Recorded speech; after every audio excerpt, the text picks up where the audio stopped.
আপনি আপনার বউকে এতটাই ভালোবাসুন যাতে আপনার এক্স সেটা দেখে হিংসেয় জ্বলে পুড়ে মরে যায়।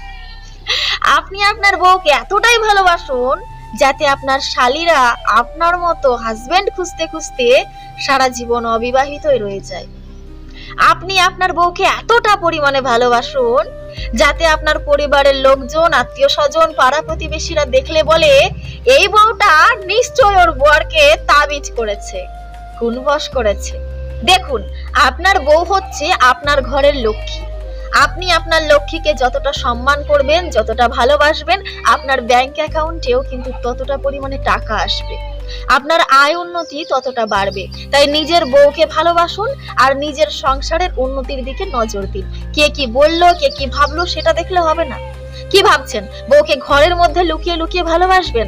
তা করলে কিন্তু হবে না।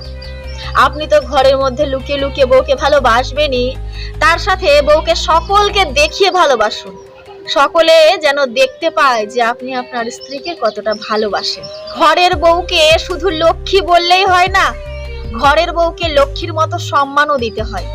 আপনি যদি আপনার ঘরের লক্ষ্মীকে লক্ষ্মী ঠাকুরের মতো সম্মান করবেন, তাহলে দেখবেন আপনার আয় রোজগারও বৃদ্ধি পাবে আর আপনার সম্মানও বৃদ্ধি পাবে। নিজের ঘরের লক্ষ্মীকে লক্ষ্মীর মতো সম্মান করতে হয়, তাহলে আপনার ঘরের লক্ষ্মী তার লক্ষণগুলো দিয়ে আপনার সংসারকে একেবারে আলোকিত করে দেবে।